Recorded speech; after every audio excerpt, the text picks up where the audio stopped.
Hello दोस्तों, बहुत बहुत स्वागत है आप सभी का।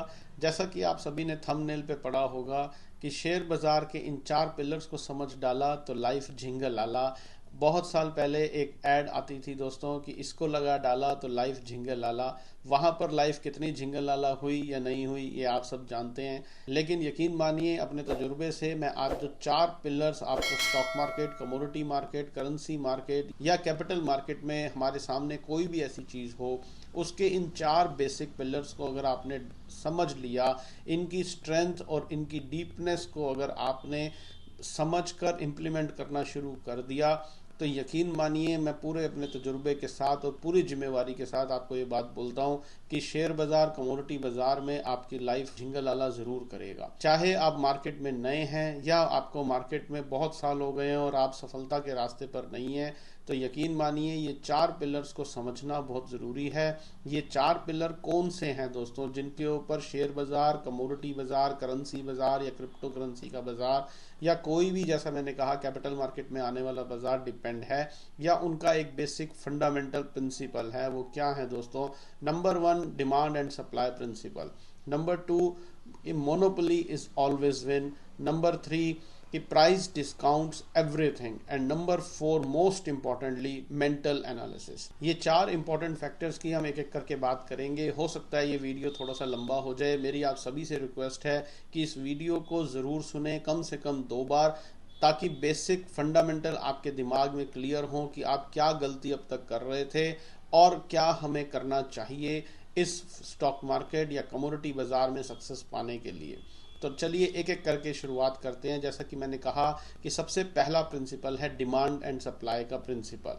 डिमांड सप्लाई का प्रिंसिपल क्या होता है दोस्तों? मैं आपको आपकी 10वीं क्लास के अंदर ले जा रहा हूं कि तब शायद हम स्टॉक मार्केट के बारे में जानते भी नहीं थे, लेकिन हमने 10वीं क्लास के अंदर एक डिमांड एंड सप्लाई का प्रिंसिपल पढ़ा था।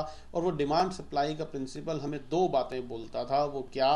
नंबर वन, कि अगर किसी चीज़ के अंदर डिमांड है और सप्लाई नहीं है तो वहाँ पर प्राइस बढ़ेगा, और अगर सप्लाई ज़्यादा है और डिमांड नहीं है तो प्राइस घटेगा। डिमांड सप्लाई का प्रिंसिपल चाहे हमारी ज़ाती ज़िंदगी हो या इस दुनिया का कोई भी कारोबार हो, वहाँ पर डिमांड सप्लाई का प्रिंसिपल ठीक इसी तरीके से काम करेगा। अब क्योंकि हम यहाँ पर शेयर बाज़ार, कमोडिटी बाज़ार, करेंसी बाज़ार या कैपिटल की मार्केट की बात कर रहे हैं, तो यहाँ पर दो वेज में काम होता है दोस्तों। सबसे पहला काम होता है शॉर्ट टर्म का और दूसरा काम होता है लॉन्ग टर्म का। शॉर्ट टर्म में वो सेंटिमेंट्स के ऊपर डिपेंड होकर काम करता है और लॉन्ग टर्म में बेसिक फंडामेंटल्स के ऊपर काम करता है।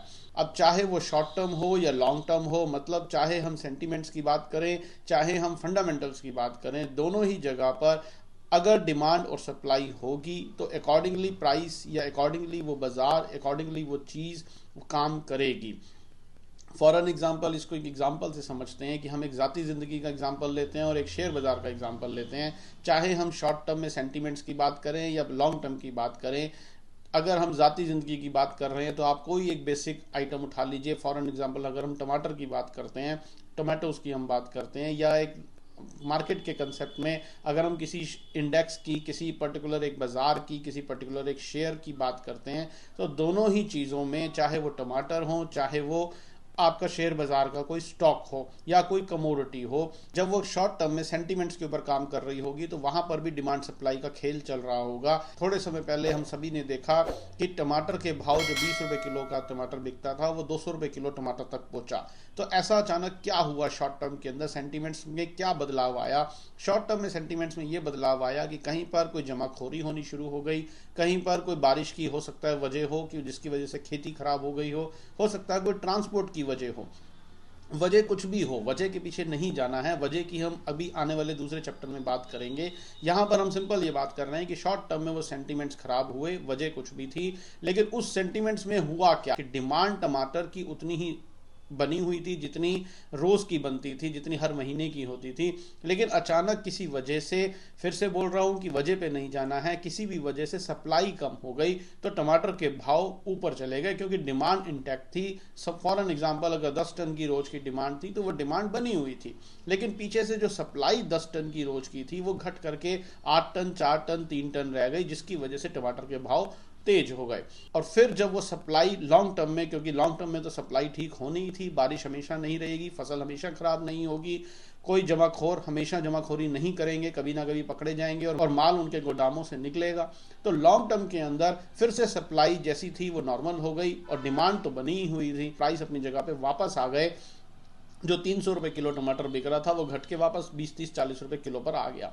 और इसी के संदर्भ में अगर हम शेयर बाजार की बात करें तो हम सभी ने देखा है बहुत बार मार्केटों के अंदर ऐसा क्रैश आता है या किसी पर्टिकुलर स्टॉक या कमोडिटी के अंदर सेंटीमेंट्स बिगड़ जाते हैं। फॉर एन एग्जांपल अगर हम 2008 की बात करें, उस समय पर बाजार के अंदर 80% तक का फॉल आया।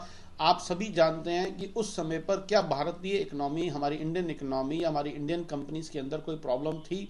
नहीं थी। सेंटीमेंट्स खराब हुए यूएस के अंदर और उन लोगों का एफआईआई का डीआईज का पैसा यहां पर लगा हुआ था। सेंटीमेंट्स खराब होने की वजह से एक सप्लाई क्रिएट हुई और उस सप्लाई के कारण प्राइस 80% डाउन आ गया। बाजार 6000 निफ्टी का गिरता गिरता 2000 निफ्टी तक पहुंच गया।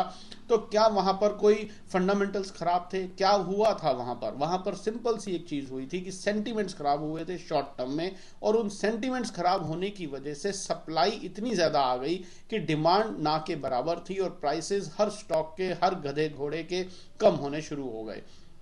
और ऐसी चीजें हमने बहुत बार पास्ट में देखी हैं, चाहे वो कोई बहुत बड़ा राइज हो या बहुत बड़ा कोई फॉल हो। हमने बाजारों को कहीं ऊपर जाते हुए भी देखा है। वहां पर कितनी बार हम ये सोचते हैं कि क्या रीजन था, क्या कारण था, क्या ऐसा अचानक रातों रात बदल गया कि किसी एक पर्टिकुलर चीज का प्राइस 100 रुपए से 1000 रुपए पहुंच गया, या किसी पर्टिकुलर एक इंडेक्स का आज हम देख रहे हैं 12000 निफ्टी से 20000 निफ्टी पहुंच गई। डेफिनेटली कुछ फंडामेंटल्स चेंज हुए होंगे, लेकिन शॉर्ट टर्म के अंदर और या लॉन्ग टर्म की भी अगर हम साथ के साथ बात करें तो वहां पर डिमांड क्रिएट हुई, तभी प्राइस ऊपर गया और सप्लाई इंटैक्ट थी या सप्लाई उतनी ही थी जितनी बनी हुई थी, इसीलिए प्राइस तेजी से बढ़ने शुरू हो गए। तो कहने का मतलब क्या है, अगर हम लॉन्ग टर्म की बात करें या शॉर्ट टर्म की बात करें, हम अपनी जाती जिंदगी में किसी चीज की बात करें या इन बाजारों की बात करें, यहाँ पर डिमांड सप्लाई का रूल जो हमें 10वीं क्लास के अंदर पढ़ाया गया था वो बिल्कुल लागू इसी तरीके से होता है। क्यों डिमांड पैदा हो रही है, क्यों सप्लाई पैदा हो रही है, कौन कर रहा है, कितना करेगा, कब तक करेगा, ये सब एक अलग बातें हैं। लेकिन यहाँ पर जो बेसिक प्रिंसिपल जिसके ऊपर शेयर बाजार या कमोडिटी बाजार या कैपिटल मार्केट का कोई भी बाजार टिका हुआ है, वो बेसिक प्रिंसिपल क्या है दोस्तों, कि डिमांड होगी तो ही प्राइस ऊपर जाएगा, सप्लाई होगी तो ही प्राइस नीचे आएगा, उसके बिना काम बिल्कुल भी नहीं हो सकता, पत्ता भी नहीं हिलेगा। अब फिर से बात यही आती है, दूसरा सवाल दिमाग में क्वेश्चन क्या आता है कि ये डिमांड या सप्लाई कौन पैदा कर रहा है, कितनी पैदा करेगा, कब तक करेगा, इन सब के पीछे नहीं जाना है। और क्यों नहीं जाना है हम सेकंड चैप्टर में अभी बात करेंगे उसकी भी, कि प्राइस डिस्काउंट्स एवरीथिंग, जो हमारा तीसरा पिलर है।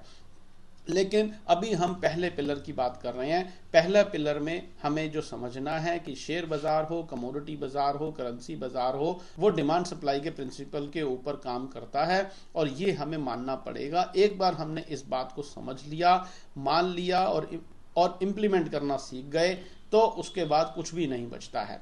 अब दूसरे पिलर की तरफ चलते हैं, जो स्टॉक मार्केट का दूसरा पिलर है, वो है मोनोपोलीज ऑलवेज विन।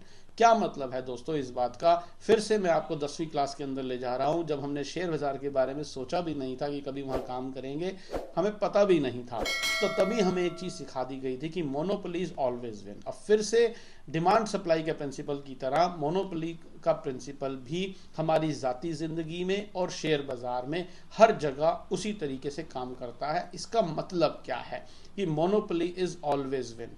मोनोपोली का मतलब क्या होता है, बड़े स्पष्ट और सरल शब्दों में अगर मैं समझाऊं, जहां पर भी कोई एक संगठन होगा, कुछ लोग मिलकर के किसी चीज को चला रहे होंगे, वो संगठन हमेशा जीतेगा, भीड़ हमेशा हारेगी।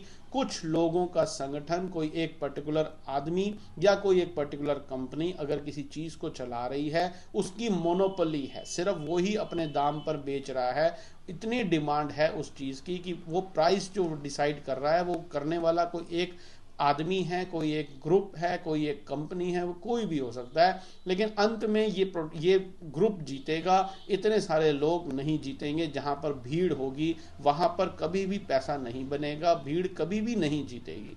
इसको एक छोटे से एग्जांपल से समझते हैं। एप्पल का एक फोन है, आईफोन, हम सभी यूज करते हैं। वो कंपनी ठोक करके 90,000 का, 1 लाख का, 1.5 लाख का फोन बेचती है। उसकी अपनी एक मोनोपोली है और दुनिया लाइन लगा करके खरीदती है। और हम सब जानते हैं कि जब हम वो 1 लाख का मोबाइल लेने जाते हैं तो हम एक डेप्रिशिएटेड आइटम खरीद रहे हैं। आप वो मोबाइल शोरूम से खरीद करके बाहर निकलिए, खरीदते ही उसके 10,000 रुपये कीमत डाउन हो जाएगी, वो सेकेंड हैंड मोबाइल हो जाएगा। आप कभी भी 1 लाख रुपए का मोबाइल खरीद के उसको 1,01,000 रुपये में या 1,01,000 रुपये में भी नहीं बेच सकते, आपको 99,999 में ही बेचना पड़ेगा।